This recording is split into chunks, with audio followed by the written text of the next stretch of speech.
बहुत समय पहले जब दुनिया में शिक्षा के आधुनिक साधन नहीं थे तब भी भारत में ज्ञान की मशाल प्रज्वलित थी। भारत की धरती पर अनेक ऐसे शिक्षा केंद्र थे जहां न केवल देश के बल्कि दूरदराज के देशों से भी छात्र अध्ययन के लिए आते थे। उन्हीं महान शिक्षा केंद्रों में से एक था तक्षशिला विश्वविद्यालय। तक्षशिला व्यापार मार्ग पर स्थित ज्ञान की नगरी।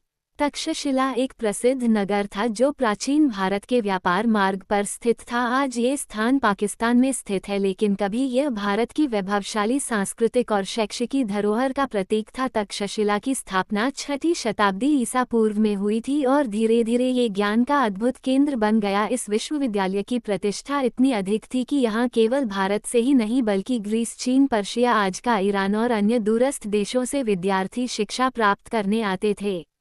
गौतम बुद्ध के समय का प्रसिद्ध वैद्य जीवक। गौतम बुद्ध के समकालीन और प्रसिद्ध चिकित्सक जीवक ने भी अपनी शिक्षा तक्षशिला विश्वविद्यालय में प्राप्त की थी। उन्होंने यहाँ चिकित्सा शास्त्र, आयुर्वेद का गहन अध्ययन किया और बाद में वह बुद्ध के निजी चिकित्सक भी बने। चंद्रगुप्त मौर्य और तक्षशिला। 4वीं शताब्दी ईसा पूर्व तक तक्षशिला विश्वविद्यालय की ख्याति दूर दूर तक फैल चुकी थी। चंद्रगुप्त मौर्य, जिन्होंने भारत में मौर्य साम्राज्य की स्थापना की, उन्होंने भी अपनी प्रारंभिक शिक्षा यहीं से प्राप्त की थी। तक्षशिला केवल धार्मिक या दार्शनिक शिक्षा का केंद्र नहीं था बल्कि यहाँ शासन और राजनीति की भी पढ़ाई होती थी, जिससे राजाओं और प्रशासकों को कुशल नेतृत्व करने की क्षमता प्राप्त होती थी। तक्षशिला के प्रसिद्ध विद्वान। तक्षशिला विश्वविद्यालय से कई महान विद्वान निकले जिन्होंने आगे चलकर भारतीय ज्ञान परंपरा को समृद्ध किया। उनमें प्रमुख थे पाणिनि, महान संस्कृत विद्वान और व्याकरणाचार्य, जिन्होंने संस्कृत भाषा के सबसे व्यवस्थित रूप अष्टाध्यायी की रचना की। चरक, प्रसिद्ध आयुर्वेदाचार्य, जिन्होंने चिकित्सा शास्त्र के क्षेत्र में चरक संहिता लिखी। जीवक, आयुर्वेद चिकित्सा में निपुणता प्राप्त कर बुद्ध के निजी चिकित्सक बने। यूनानी यात्रियों का तक्षशिला वर्णन। जब सिकंदर भारत आया तब उसके साथ आए यूनानी इतिहासकारों ने तक्षशिला विश्वविद्यालय का विस्तृत वर्णन किया। उन्होंने कहा कि ऐसा विश्वविद्यालय पूरे ग्रीस में कहीं नहीं था। तक्षशिला का ज्ञान, विज्ञान और शिक्षा प्रणाली देखकर वे आश्चर्यचकित रह गए थे। फाह्यान की यात्रा और बौद्ध शिक्षा।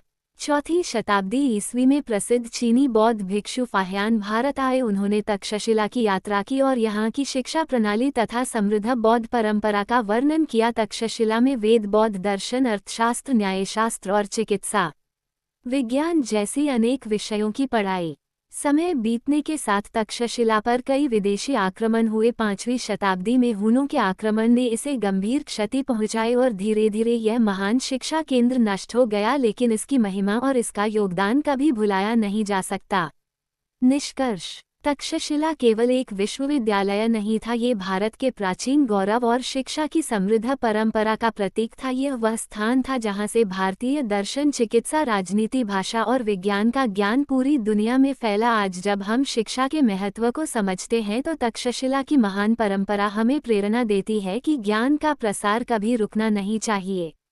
बहुत समय पहले जब दुनिया में शिक्षा के आधुनिक साधन नहीं थे, भारत तब भी ज्ञान और संस्कृति की मशाल जलाए हुए था। गंगा के पवित्र तट पर बसा वाराणसी न केवल आध्यात्मिकता का केंद्र था बल्कि शिक्षा और दर्शन का भी प्रमुख स्थल था। इसकी जड़ें इतनी गहरी थीं कि इसे विश्व का सबसे पुराना जीवित शहर माना जाता है। इस नगर का नाम इसकी दो प्रमुख नदियों वरुणा और अस्सी के नाम पर पड़ा। ये दोनों नदियां गंगा में मिलती हैं और इनके बीच बसी इस नगरी को वाराणसी कहा जाने लगा। प्राचीन काल से ही वाराणसी शिक्षा का एक महत्वपूर्ण केंद्र रहा है। यहाँ पर न केवल वैदिक शिक्षा दी जाती थी बल्कि जैन और बौद्ध दर्शन का भी गहरा प्रभाव था। भारत के हर कोने से विद्वान, ऋषिमुनि और छात्र यहाँ अध्ययन करने आते थे। वाराणसी को केवल धार्मिक नगरी मानना सही नहीं होगा क्योंकि यह विज्ञान, गणित, आयुर्वेद, संगीत और दर्शन का भी महान केंद्र था। वैदिक शिक्षा और वाराणसी। वाराणसी में वैदिक शिक्षा का विशेष महत्व था। यहाँ पर गुरुकुलों की स्थापना की गई थी जहाँ छात्र गुरुओं के सानिध्य में रहकर वेद, उपनिषद, ज्योतिष, व्याकरण और यज्ञों की विधियाँ सीखते थे। विद्यार्थी केवल पुस्तकीय ज्ञान ही नहीं बल्कि व्यावहारिक ज्ञान भी प्राप्त करते थे। इस स्थान पर अनेक ऋषियों ने अपनी शिक्षा का प्रचार प्रसार किया और उन्हें शिक्षा प्रदान की। इनमें प्रमुख थे आचार्य पाणिनि, जिन्होंने संस्कृत व्याकरण की आधारशिला रखी। चरक, जिन्होंने आयुर्वेद को एक नई दिशा दी। सुश्रुत जो प्राचीन काल के महान चिकित्सक थे और शल्य चिकित्सा में निपुण थे। संत कबीर और तुलसीदास जिन्होंने वाराणसी की भूमि पर रहकर भक्ति आंदोलन को वाराणसी संगीत और कला का केंद्र। यह नगर केवल धार्मिक और शैक्षिकी गतिविधियों तक सीमित नहीं था बल्कि यहाँ संगीत और कला की भी समृद्ध परंपरा थी। वाराणसी भारतीय शास्त्रीय संगीत का केंद्र माना जाता है। पंडित रविशंकर, उस्ताद बिस्मिल्लाह खान और कई अन्य महान संगीतकारों का संबंध वाराणसी से रहा है। प्राचीन काल से आधुनिक युग तक समय बदला परंतु वाराणसी का महत्व कभी कम नहीं हुआ। मुगलों, मराठों और अंग्रेजों के शासनकाल में भी यह नगरी शिक्षा और संस्कृति का केंद्र बनी रही। आज भी वाराणसी में स्थित काशी हिंदू विश्वविद्यालय भारत के सबसे प्रतिष्ठित विश्वविद्यालयों में से एक है, जहां हजारों छात्र उच्च शिक्षा प्राप्त करते हैं। वाराणसी केवल एक शहर नहीं बल्कि भारत की आध्यात्मिक, सांस्कृतिक और शैक्षिकी आत्मा है। यह एक ऐसा स्थान है जहां नदियों की धाराओं के साथ साथ ज्ञान की धारा भी निरंतर प्रवाहित होती आई है। वैदिक काल से लेकर आज तक ये शिक्षा और संस्कृति का केंद्र बना हुआ है। समय बदला लेकिन वाराणसी की महिमा और इसकी ज्ञान परंपरा आज भी उतनी ही उज्ज्वल है जितनी हजारों साल पहले थी। बहुत समय पहले जब भारत ज्ञान, धर्म और संस्कृति की भूमि के रूप में समृद्ध था, तब पश्चिमी भारत में सौराष्ट्र, आज का गुजरात, एक महत्वपूर्ण क्षेत्र हुआ करता था। यही स्थित था एक महान नगर वाल्भी। यह नगर न केवल व्यापार और राजनीति का केंद्र था बल्कि शिक्षा, विशेष रूप से जैन और बौद्ध दर्शन के लिए भी प्रसिद्ध था। 5वीं से 8वीं शताब्दी ईस्वी के बीच वाल्भी ज्ञान की राजधानी के रूप में उभरा और दूर दूर से छात्र यहाँ अध्ययन के लिए आने लगे। वाल्भी एक समृद्ध और सुनियोजित नगर था। यहाँ बड़े बड़े मठ, विश्वविद्यालय और अध्ययन केंद्र थे जहाँ बौद्ध भिक्षु और जैन मुनि शास्त्रों का अध्ययन करते थे। नगर की गलियों में विद्वानों की चर्चाएं गूंजती थीं और शिष्यों को शास्त्रों का गहरा ज्ञान दिया जाता था।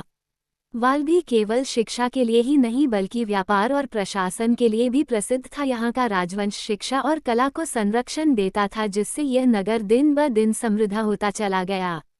वाल्भी विशेष रूप से जैन धर्म और बौद्ध धर्म के अध्ययन का महत्वपूर्ण स्थल था। इस नगर में कई बौद्ध विहार और जैन मंदिर थे जहाँ विद्यार्थी दर्शन, नैतिकता, ध्यान और आत्मशुद्धि के गूढ़ रहस्यों को समझते थे। वाल्भी की प्रतिष्ठा इतनी अधिक थी कि दूर दूर के देशों से यात्री और विद्वान यहाँ आते थे। चीन के प्रसिद्ध बौद्ध भिक्षु युआन चवांग और इत्सिंग ने भी वाल्भी की यात्रा की थी। युआन चवांग जब 7वीं शताब्दी में वह भारत आए तो उन्होंने वाल्भी की शिक्षा प्रणाली और यहाँ के धार्मिक जीवन का विस्तृत वर्णन किया। उन्होंने लिखा कि वाल्भी की ख्याति नालंदा विश्वविद्यालय जितनी थी और यहाँ हजारों छात्र अध्ययन करते थे। इत्सिंग, उन्होंने भी वाल्भी की यात्रा की और यहाँ की शिक्षा व्यवस्था की प्रशंसा की। उन्होंने कहा कि यह नगर केवल धार्मिक अध्ययन का केंद्र ही नहीं बल्कि समाज में नैतिकता और अनुशासन को बनाए रखने में भी महत्वपूर्ण भूमिका निभाता था। वाल्भी में स्थित वाल्भी विश्वविद्यालय उस समय के सबसे प्रतिष्ठित विश्वविद्यालयों में से एक था। यहाँ पर बौद्ध और जैन शास्त्रों के अलावा वेद, ज्योतिष, चिकित्सा, गणित और प्रशासन की भी शिक्षा दी जाती थी। इस विश्वविद्यालय में अध्ययन करने वाले छात्र आगे चलकर राजा, मंत्री, शिक्षक, चिकित्सक और दार्शनिक बनते थे। 8वीं शताब्दी के बाद वाल्भी पर बाहरी आक्रमणकारियों की दृष्टि, परिक्रमणों और राजनीतिक अस्थिरता के कारण यह महान नगर धीरे धीरे अपना महत्व खो बैठा। समय के साथ वाल्भी का विश्वविद्यालय नष्ट हो गया और ये शहर इतिहास के पन्नों में सिमटकर रह गया। बहुत समय पहले, जब दुनिया में शिक्षा के संस्थान सीमित थे और ज्ञान केवल कुछ विशेष वर्गों तक सीमित रहता था, भारत में एक ऐसा विश्वविद्यालय था जहां न केवल देश के बल्कि दूरदराज के देशों के छात्र भी शिक्षा प्राप्त करने आते थे। ये था नालंदा विश्वविद्यालय, जिसे प्राचीन भारत का सबसे महान शिक्षा केंद्र माना जाता।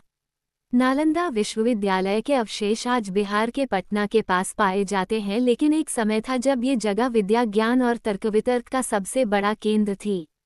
6ठी शताब्दी ईस्वी में इसकी स्थापना हुई थी और आने वाले कई शताब्दियों तक ये दुनिया के सबसे बेहतरीन विश्वविद्यालयों में गिना जाता था।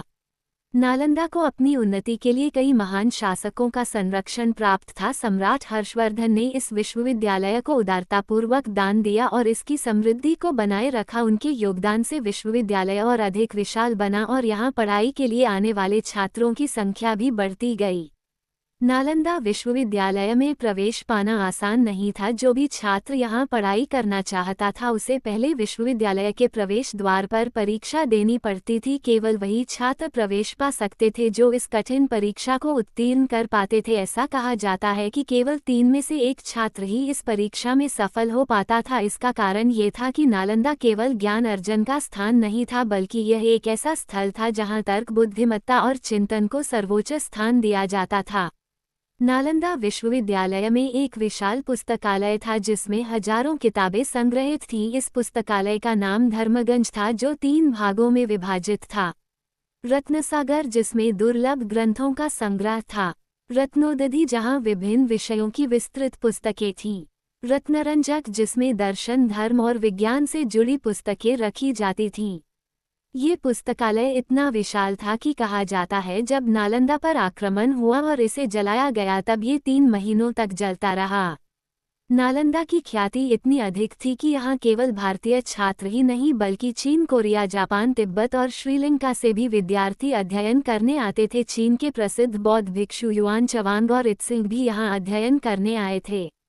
युआन चवांग ने लिखा कि नालंदा विश्वविद्यालय में 10,000 छात्र और 2,000 शिक्षक थे। इत्सिंग ने यहाँ के सुव्यवस्थित पाठ्यक्रम और शिक्षा प्रणाली की प्रशंसा की।